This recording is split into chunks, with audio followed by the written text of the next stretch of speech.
इस संसार समुद्र से पार होना बहुत कठिन है, क्योंकि भगवती माया का ऐसा आकर्षण है कि एक क्षण में हम सत ज्ञान भूल जाते हैं।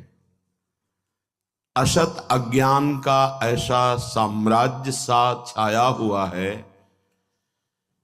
सत संकल्प करते हैं कि आज के बाद हम ऐसा नहीं करेंगे, पर विवश होकर के फिर माया हमसे वैसा ही करा देती है जो नहीं करना चाहिए। उसके लिए हमें अध्यात्म बल की आवश्यकता है। अध्यात्म बल बड़े कृपा पात्रों के हृदय में जागृत होता है। कृपा हमारे ऊपर है, पात्र हमें बनना है। कृपा ना होती तो मनुष्य देह न मिलता, साधु संग न मिलता, धाम आने को न मिलता, नाम लीला रूप प्रभु के सिद्धांत ये सुनने को न मिलता। कृपा तो है, अब हमें कृपा पात्र बनना है, तभी वो प्रेमामृत रस हमारे हृदय में आएगा।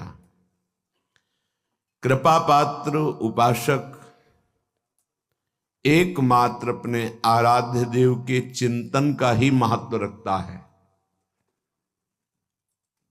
उपासक के अंदर ये प्रश्न नहीं आना चाहिए कि हमें 6 महीना 1 वर्ष हो गए नाम जप करते हुए, कोई हमें परिवर्तन तो नहीं दिखाई दे रहा। 1 महीना अगर हम नाम जप कर रहे हैं या 1 वर्ष नाम जप कर रहे हैं तो ये सत चिंतन है। सत चिंतन कभी व्यर्थ नहीं होता। तुम्हें पता नहीं है कि तुम्हारे कितने अशुभों का नाश कर चुका है नाम, यदि वास्तविक आप जप रहे हैं। संचित कर्मों को पहले भस्म करता है नाम। इसीलिए नवीन उपासक को ये अनुभव नहीं होता कि नाम का फल क्या है, क्या आनंद है, क्या दुख मिटता है। इसलिए प्रार्थना है आप अपने अज्ञान के कारण कहीं नाम जपना ना छोड़ दे कि जब से नाम शुरू किया हमें कोई लाभ नहीं दिखाई दे रहा, हमें नौकरी नहीं मिल रही, हमारा काम नहीं बन रहा, हमारे दुख नहीं मिट रहे और दुख बढ़ रहे हैं। ऐसा आपको माया अनुभव कराएगी।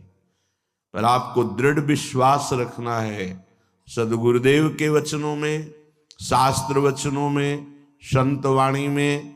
इसी विश्वास के सहारे हम अध्यात्म बल से युक्त हो जाते हैं। नहीं तो जब हम नाम जप करते हैं तो सबसे पहला काम नाम का होता है गोदाम में आग लगाना। जो हमारे संचित कर्मों का शुभ अशुभ गोदाम है उसको भस्म करता है।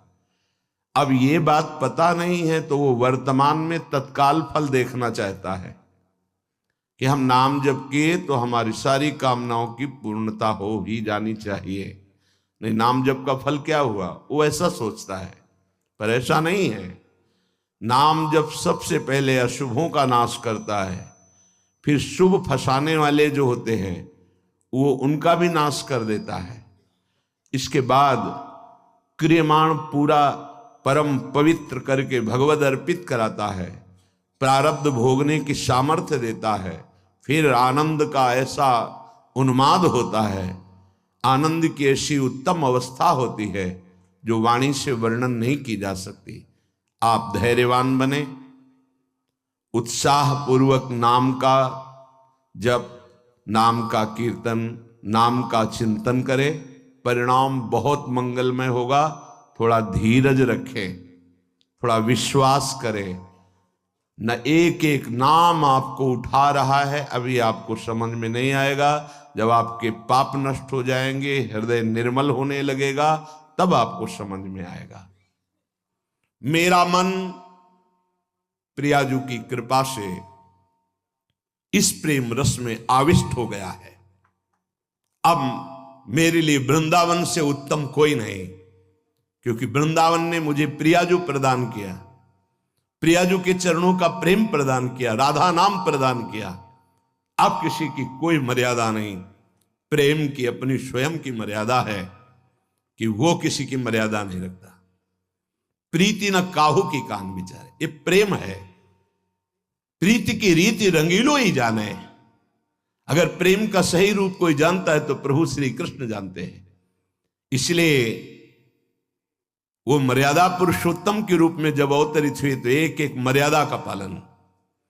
और जब लीला पुरुषोत्तम प्रेमावतार श्री कृष्णचंद्र जी, तो महाराज की लीलाओं को समझना सदगुरु की चरण शरण में बैठकर ही हो सकता है। जो रसिक हैं, जो लाडली लाल के रस में डूबे हुए रसिक सदगुरुदेव हैं, उनके चरणों के समीप बैठकर ही इनकी लीला समझ सकते हैं। नहीं, इनकी लीला बड़े बड़े मुनियों के लिए भी अगोचर ही है। न देवैर ब्रह्मादेर न खलु हरि भक्तैर न सुहृदा, ये स्वयं बाके हैं, इनकी लीला भी बाकी है।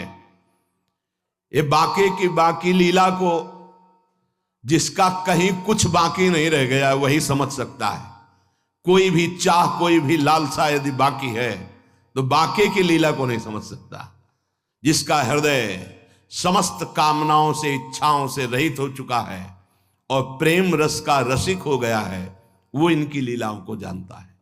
श्रीपाद कह रहे, ये मैंने इसलिए कहा कि मेरा मन श्यामा श्याम के प्रेम में अब प्रवेश कर गया है और ये प्रेम पंचम पुरुषार्थ है।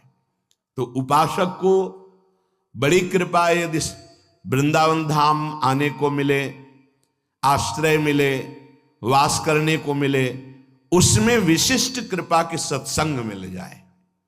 सत्संग से हमारे समस्त संशयों का नाश हो जाता है और हृदय दृढ़ हो जाता है कि अब मैं मुक्त होना चाहता हूं।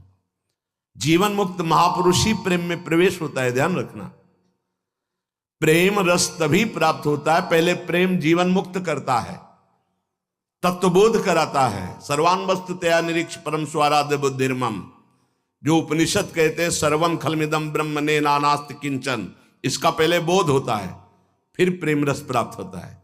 जीवन मुक्त करके विदेह स्थिति से फिर वो